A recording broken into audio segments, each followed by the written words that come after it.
Makhal Mathel, Manipur.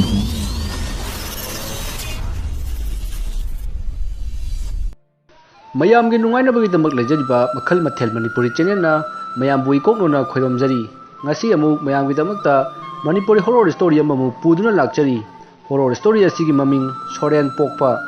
hariba wari bacha asi hingliba amadi sikraba kanagumbi amataga mari lenajade aibana wakhanna sagatchaduna tabiriba singi nungainabagi damakta semjaba warini hojik mayamda tahanjari Manipuri horror story Soren Pokpa.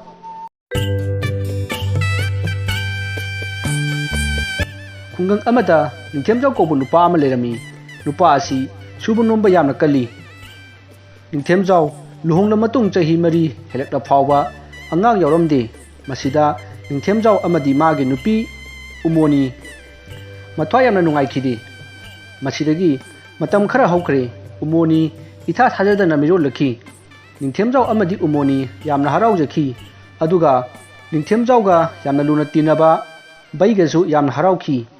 baiga hariba nupa asi afawba maiba amani mahakna yamna sathiba butpet saroi ngaroi kayabu mantrana haduna sijinnaba ngami maram asina mahakti laigi masak ayambana khangi masidagi ningthemjaugi nupi umoni tha suduna nuksiraba macha nupa ani pokchaki ningthemjau yamna haraujaki adubu magi mamanaba baigadi haraukide matam asida ningthemjauna baigada hairi matau kaigino aigi icha nupa ani phangjaba sida nangdi haraubage maitong udriba karigino haina hangi masida baigana hairi matau ai nangonda wa ma haige wafam ase nang landi logunuko ningthemjauna baigada munna yengduna nokphet tawraga hairi matau kaigi lana lawduino hairo matau matauna wakhan nungaitrido kaigino aingonda hairo masidagi baigana ningthemjauda yamna chekchinna tapna hairi matau nangina sa anise aingonda piro ai chafu amada haptuna torobanda phumlurage wafam asi tabda ningthemjau pungang ngai ningthemjauna baigada hairi matau kayo nangna haidubo asukuina icha yaudabadagi handakta isorna chambiduna icha ani punna phaibu oina phangjabasida matauna aingonda hairibasibu karino matau ningthemjau aina haise nang lana loganu angang ani ase phattaba laina sayon tawduna nangi wananaba nathwai nungaitanaba nangi nacha oina poklakpani makhoina charoknaga nangi thamoi soknaba thabak tawrakani ngallingai sida makhoi anibu manghan khrasi haina hanjin hairaki adubu ningthemjauna macha kobunina kaisu toroi isorda irat thongijaraga phagani haiki baigana hairi modu punamak tawrabasu kaimta kanaroi maramdi makhoida lai phattaba changbu oragadi tanthokpa yai adubu makhoidi lai phattaba changba nati lai phattaba na sayon tawduna nangi nacha oina poklibani makhoina charok aga nangi kanaba kaisu oiroi piklinga chida manghan horasi haina hanjin hairaki adubu ningthemjaugi sukya yakhidi maramdi masu macha kobunina manghanba pamkhidi asumna matam kaya haukhre noma baigaga ningthemjauga laikai gi marup tinabagi chatli lambida chatna baigana hairi matau nangbo hojiksu matam leiri nangi nacha nupa ni do manghan khromi nangna awaba tabado ai yengba pamdine masidagi ningthemjauna sauna baigada hairi matau kaigino nangna aigi isa ni sibu halu da hairi sibo aigi isa se matau na kalakpra haina hangbada baigana yamna tapna hairi chumi matau na saurido phapam thui mina aigi isabu phatte hatokro haibata harau jagadaba mi leiti adubu aidi matau gi yaifhanaba haibani matau aina haibase thajadrabasu matau na angang anisina sanari ngaida tumina lumduna makhoina hariba wari singadu taw kari haina ge haibadu yimu asumna baigana ningthemjauda magi macha singna sanabada lumduna taw haibadagi ningthemjauna tumina lumduna tarami angang ani aduna leibakna migi mutri manba ani saraga amamam painaraga sanarami angang amana mana pariba muti aduda yengaga machinda murum soli sina babagi makokni thagatke machina makhungni thudeke asumna haiduna sanari asidagi angang amaduna su amuk sina mamagi makhwangni thagatke mangak selai thetke asumna haiduna angang ani adu sanari angang aniduna sanariba waridu tabada ningthemjau punga ngai masidagi ningthemjau mayumda halakle aduga magi nupida wafam punamak tamki adubu magi nupina angang ani asibu hatokhiba pamkhidi angang oribanina machinda panghai haijaba oirongani haina yakhidi masigisu mathakta yamna tangna phangjabani masidagi umorina yadabadagi angang anisina charaklaga kari thoklagadaba haibadu yengba taki baiginadi yamna kanna haiki adubu umorina yadabadagi angang ani asi chawbu ngaire asumna chahi khara hokre angang anidusu tapna tapna chawkhalakpana hojikti pungkak chawre nongmagi numit ama umoni amadi ningthemjau makoi anina hingkolda thabak suringaida angang amadu chengaktuna umoni da hairi ima akhoi boboido sanabada maning pukrida taduna lehore aina chinkhapada su ngamdre amta lao asumna hairakpadagi umoni amadi ningthemjau pukri romda chelaki ningthemjau na pukrida chongthaduna angang adubu koithi thirakbi umonina kaptuna boboi haina kawi umonina kapaduda laikai gi mi tanaraktuna mathang thorei aduga ningthemjau na angang thibuda yauksilaki phana puina thirabasu angang ado phangkidi ningthemjau na pukri adugi matai khara oirapna makhongna mama aduna thirakpada makhongna posak ama thengnaki masidagi ningthemjau na boboi oiramgani khalduna isingda lupi magi makhongna thingnariba pot adu makhutna paiduna singkhatke tawbada ningthemjaugi mananganda angang amana khangtong tongaki ningthemjausu ising manungda yamna waki isingdagi ma phaugatpa ngamdre masidagi mana mananganda makhutuna maduna yengbada angangi makhong ama thingnaki ningthemjau swai lauki ningthemjauna ising manungda budrung tawbududa mayamdo chensilai ga ningthemjaubu mayamna chingkhali ningthemjauna isingdagi hek phaukalakpaga sormapi holi mayamna kaidore haina hangi ningthemjauna mangonda thokliba thodok adu mayamda haidoklabadi mi loinamak chatna khrani khanbadagi kaisu tawdeda haina khumki masidagi mayamna asum thirakpada angang ado phangle angang aduda ningthembana munna yengi masigi matung ningthembagi mamanaba baiga laktuna angang adugi mathong mangam pangthokre umoni yamna kapsaki hanjin wanthaki adupu ningthemjaugi tuminna leikhi asumna numi humni hokre nongma boboiga phaibo pukminnaba tolen phamungda lairik paduna leiri matam asida ningthemjau yumyaida phamduna radio da khungam thauram tana mora sari umoni su chakhumda chak thongli matam asida mai mutkhre ningthemjauna haugallaktuna mana paiba maikhet adu khetuna kendal leiriba ka domda lai masidagi kendal khara lauraga lairik paduna leiriba angang adugi manakta kendal ama sukhatuna changai kendal adu piramaga umoni dasu kendal ama piramaga ningthemjau yumyaida phamduna magi thabaktu tawkhre ngahak leraga lairik paramba angang adu umonina chak thongliba chaksangnomda lai masidagi chakhumda phamduna angang aduna umonida hairi mama noi aina mai chaga sibada kayamu kapkani maduda umonidu angang aduda munna yengi aduga hairi kaino ibungo kaino nang haidubo isa siradi wantha kapatabani ne masidagi angang aduna o hairaga tumina laikre asumna tawnari ngai mapanda nupa amana kanna kaurakhi yamna pakhatna kaurakpa aduda umoni amadi ningthemjau mapanda chenthorei mapanda baiga yamna pakhatna lepami ningthemjauna baiga da matau kaidore haina hangi baiga na umoni amadi ningthemjau makoi anigi akoibadu kuyeng yengi aduga hairi nuigi nacha sorendudi ma kaida lege ma haujimak hatokadabani baigana yamna sauna hairakpaduda ningthemjau amadi umoni pungak ngai ningthemjauna hairi matau kayonang haidubo baigana hairi mana hauji noigi yumse mai thaga dawre haujimak mabu hatoknaba tahoro matau aina nangonda hanjin haibado kaligi nangna yadribano haujikti nangi yum ut olagani angangdo halaurasi asumna hainari ngai ikhang khanghaudana ngasai ningthemjauna angangda piramba kendal aduna phamungda wairakpadagi mathang mai chaklakpadagi yumdo maina ngarang chaklaki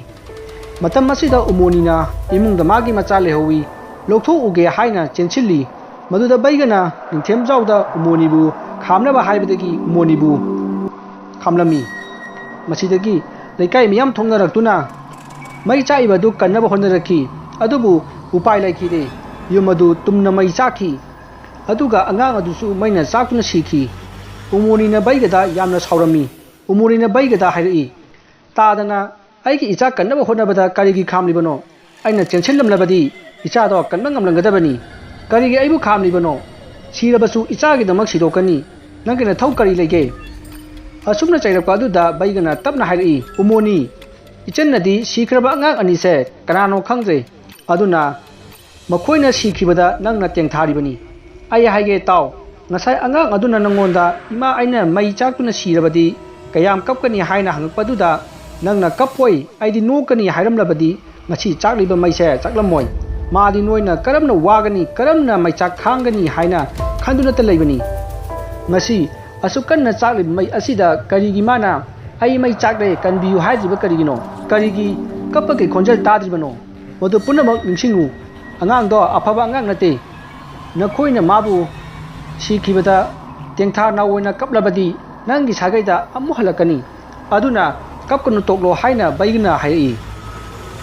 adubu umonidi yamna penjakhide masidagi ngasai ahanba angang na sikhiba pukri adusu baigana angang mathang mathang sir ani haibadagi phumjin khare asumna matam khara haukhre ningthemjawsu yum ama leikai mayam changdana sabire masidagi umoni amu hanna mirolakhi mana mironba haurakpada ningthemjawna baigada hairi mataw handak umoni na mirol iba angang asisu hanagi adugumna tawrakadabara haina hangki baigana ningthemjawda hairi mataw kaichumta adugumba tawraroi handaki angang asidi yamna gyan taba pukning loksing leiba angang oiragani matha sarunuda haina hairi masidagi umoni nungsiraba machanupa ama phangjare umoni yamna haraujaki handak phangjariba machanupa asina hanagi sikhiba angang anidugi ahangbadu mentionki masidagi angang adugi maming thongamba haina kaure masidagi thongambana pungkak chawrakpada thongambagi manaw nupa amasu phangjare umoni amadi ningthemjaw yamna haraw nungaina macha nupa anigi matau yengduna leikhre asumna sahi kaya haukhre matam kaya lankhre thongambagi manaw nupa dusu tamna tana chawraktuna hojikti mayum makai pale thongambadi yum kai pankhide madi mapapunga tinaba maiba baigada leiwa tinwa kaya tawduna leikhi mangonda yum kai panbagi wakhan changkhide umoni amadi ningthemjaw ahan matam oiraktuna taibang sintha loiduna taibang semba mapugi manakta chakkhre maiba baigasu thongambada mana hek haijaba leiwa tinwa punamak tambirami direct kaya su sinarami asumna baigasu taibang thadokkhre masidagi sahi khara haukraba matung thongambagi manaw nupagi nupi ado tha suraktuna nuksiraba macha nupa ama poklami matam asida thongambana manaw nupada hairi inaw ibungo yaifaba nangna handak phangjariba napari asi nayamba ina tungi poloi yengbada kaya phana ude khoyum phattaba tinmu laimugi sayon oina tawine angang asibu ngasimak manghannaba tawsine mayambagi waduda yaifaba yamnadi yaningkhide adubu mayambana phatte hairabanina phare manghan khro haiduna yaifabana angang adubu thongambada sinare thongambana angang adubu makhori metuna hatoklami aduga chapu amada haptuna hawai mangal akaba kharaga nung amaga puduna turen mapanda laklami matam asida chapu manungda yawriba pokpada ngairiba thongambana makhori metuna hatokhraba angang aduna hairi thongamba nangna aibu haliba karigino aina nangonda kari akaiba pikhre nang aina lemna khak tharoi ai amu halakhini haina chapu manungdagi hairi thongamba pukningda akiba amata yawduna machinda lason kaya sonduna turen tamna laklami turen jawduna achauba kom ama tawre aduga chapu adugi mamaidu phi angubuna phiron taret thoptuna khumjinge haiduna nontharakpada angang adu thongambada munna yengduna leirami masidagi thongamba chapu adugi mamaidu phiron taret aduna khumjillami aduga kom aduda thadaraga phumjille ꯑꯗꯨꯒ ꯃꯥꯅ ꯄꯣꯔꯛꯄ ꯍꯋꯥꯏ ꯃꯪꯒꯜ ꯑꯗꯨ ꯂꯩꯃꯥꯏꯗ ꯐꯨꯝꯖꯤꯜꯂꯤ ꯊꯧꯉꯝꯕꯅ ꯍꯥꯏꯔꯛꯏ ꯍꯦ ꯐꯠꯇ꯭ꯔꯕ ꯂꯥꯏ ꯅꯪꯅ ꯑꯩꯈꯣꯏꯒ ꯎꯅꯁꯤ ꯍꯥꯏꯕꯗꯣ ꯑꯩ ꯌꯥꯔꯦ ꯑꯗꯨꯕꯨ ꯑꯩꯅ ꯉꯁꯤ ꯊꯥꯔꯤꯕ ꯍꯋꯥꯏ ꯃꯪꯒꯜ ꯑꯀꯥꯕ ꯑꯁꯤꯅ ꯍꯧꯔꯛꯂꯕ ꯑꯗꯨꯒ ꯑꯩꯅ ꯊꯝꯂꯤꯕ ꯅꯨꯡ ꯑꯁꯤ ꯇꯨꯝꯂꯕ ꯃꯇꯝ ꯑꯗꯨꯗ ꯊꯦꯡꯅꯁꯤ ꯃꯗꯨ ꯅꯠꯇ꯭ꯔꯤ ꯐꯥꯎꯕ ꯅꯈꯣꯏ ꯑꯩꯈꯣꯏꯒꯤ ꯏꯅꯥꯛꯇ ꯑꯃꯨꯛ ꯍꯟꯅ ꯂꯥꯛꯄ ꯌꯥꯗꯦ ꯍꯥꯏꯅ ꯃꯇꯤꯟ ꯁꯤꯠꯆꯜꯂꯝꯂꯒ ꯍꯟꯅ ꯌꯦꯡꯂꯝꯗꯅ ꯌꯨꯝ ꯇꯝꯅ ꯂꯥꯛꯈꯤ ꯃꯁꯤꯗꯒꯤ ꯃꯇꯝ ꯈꯔ ꯂꯩꯔꯒ ꯌꯥꯏꯐꯕꯒꯤ ꯅꯨꯄꯤ ꯑꯗꯣ ꯑꯃꯨꯛ ꯍꯟꯅ ꯃꯤꯔꯣꯜꯂꯛꯂꯦ ꯑꯗꯨꯒ ꯍꯟꯗꯛꯇꯤ ꯃꯆꯥꯅꯨꯄꯥ ꯐꯥꯏꯕꯣꯛ ꯑꯣꯏꯅ ꯄꯣꯛꯂꯦ ꯑꯗꯨꯁꯨ ꯊꯧꯉꯝꯕꯅ ꯂꯥꯏ ꯐꯠꯇꯕꯒꯤ ꯁꯥꯏꯑꯣꯟꯅꯤ ꯃꯥꯡꯍꯟꯅꯕ ꯇꯧ ꯍꯥꯏꯅ ꯍꯥꯏꯔꯛꯏ ꯍꯟꯗꯛꯇꯤ ꯌꯥꯏꯐꯕꯅ ꯃꯌꯥꯝꯕꯒꯤ ꯋꯥꯗꯨ ꯌꯥꯈꯤꯗꯦ ꯃꯁꯤꯗꯒꯤ ꯊꯧꯉꯝꯕꯅ ꯑꯉꯥꯡ ꯑꯅꯤ ꯑꯗꯨ ꯇꯨꯃꯤꯟꯅ ꯍꯨꯔꯥꯜꯂꯒ ꯍꯥꯠꯇꯣꯛꯇꯨꯅ ꯐꯨꯝꯖꯤꯟꯈꯤ ꯃꯁꯤꯗꯒꯤ ꯌꯥꯏꯐꯕꯅ ꯃꯌꯥꯝꯕ ꯊꯧꯉꯝꯕꯕꯨ ꯍꯥꯠꯀꯅꯤ ꯍꯥꯏꯗꯨꯅ ꯊꯧꯉꯝꯕꯕꯨ ꯀꯣꯏꯊꯤ ꯊꯤꯔꯛꯈꯤ ꯃꯇꯝ ꯑꯁꯤꯗ ꯊꯧꯉꯝꯕ ꯃꯥꯒꯤ ꯌꯨꯝꯗ ꯃꯅꯥꯎꯅꯨꯄꯥ ꯑꯗꯨꯒꯤ ꯌꯥꯏꯐꯅꯕ ꯃꯊꯪꯗꯗꯤ ꯑꯁꯤꯒꯨꯝꯕ ꯐꯠꯇꯕ ꯂꯥꯏꯁꯤꯡ ꯑꯁꯤꯒꯤ ꯁꯥꯏꯑꯣꯟ ꯂꯥꯛꯇꯅꯕ ꯂꯥꯏ ꯈꯣꯏꯔꯝꯗꯨꯅ ꯂꯩꯔꯝꯃꯤ ꯌꯥꯏꯐꯕꯅ ꯌꯥꯝꯅ ꯁꯥꯎꯅ ꯊꯧꯉꯝꯕꯗ ꯍꯥꯏꯔꯛꯏ ꯇꯥꯆꯧꯅ ꯑꯩꯒꯤ ꯏꯆꯥꯁꯤꯡ ꯑꯁꯤꯕు ꯑꯁꯨꯛ ꯌꯥꯝꯅ ꯀꯂꯛꯂꯤꯕ ꯑꯁꯤꯕꯨ ꯀꯔꯤꯒꯤꯅꯣ ꯇꯥꯆꯧꯁꯨ ꯑꯩꯅ ꯍꯧꯖꯤꯛ ꯑꯩꯅ ꯄꯥꯏꯔꯛꯂꯤꯕ ꯊꯥꯡ ꯑꯁꯤꯅ ꯊꯤꯟꯗꯨꯅ ꯍꯥꯠꯂꯒ ꯏꯆꯥꯁꯤꯡ ꯑꯗꯨꯒꯤ ꯃꯐꯝ ꯃꯅꯥꯛꯇ ꯐꯨꯝꯒꯅꯤ ꯃꯅꯥꯎꯅ ꯌꯥꯝꯅ ꯁꯥꯎꯅ ꯍꯥꯏꯔꯛꯄꯗꯨꯗ ꯊꯧꯉꯝꯕꯅ ꯍꯥꯏꯔꯛꯏ ꯑꯇꯣꯝꯕ ꯑꯃꯨꯛꯀ ꯇꯞꯊꯈꯣ ꯑꯩꯅ ꯅꯪꯒꯤ ꯃꯥꯡꯅꯅꯕ ꯁꯤꯟꯒꯗꯕ ꯅꯠꯇꯦ ꯐꯔꯦ ꯅꯪꯅ ꯑꯩꯕꯨ ꯌꯥꯝꯅ ꯊꯥꯖꯗ꯭ꯔꯕꯗꯤ ꯉꯁꯤ ꯑꯍꯤꯡ ꯑꯁꯤ ꯅꯪꯒꯤ ꯅꯆꯥꯁꯤꯡ ꯑꯗꯨꯅ ꯐꯨꯝꯂꯤꯕ ꯃꯐꯝ ꯑꯗꯨꯗ ꯆꯠꯇꯨꯅ ꯃꯈꯣꯏꯅ ꯀꯔꯤ ꯀꯔꯤ ꯍꯥꯏꯅꯔꯤꯕ ꯍꯥꯏꯕꯗꯨ ꯇꯥꯔꯨꯔꯣ ꯑꯗꯨ ꯑꯣꯏꯔꯕꯗꯤ ꯅꯪ ꯑꯁꯦꯡꯕꯗꯣ ꯈꯪꯂꯒꯅꯤ ꯃꯁꯤꯗꯒꯤ ꯌꯥꯏꯐꯕ ꯁꯥꯎꯅꯤꯡꯕꯒꯤ ꯃꯌꯥꯏꯅ ꯑꯀꯤꯕ ꯑꯃꯠꯇ ꯂꯩꯇꯅ ꯃꯥꯒꯤ ꯃꯆꯥꯁꯤꯡ ꯑꯗꯨꯅ ꯐꯨꯝꯈꯤꯕ ꯃꯐꯝ ꯑꯗꯨꯗ ꯂꯥꯛꯂꯦ ꯃꯇꯝꯁꯤ ꯅꯨꯡꯁꯤꯠ ꯀꯟꯅ ꯀꯟꯅ ꯁꯤꯠꯂꯤ ꯄꯨꯡꯁꯨ ꯅꯨꯃꯤꯗꯥꯡꯒꯤ 12 ꯍꯦꯜꯂꯛꯂꯦ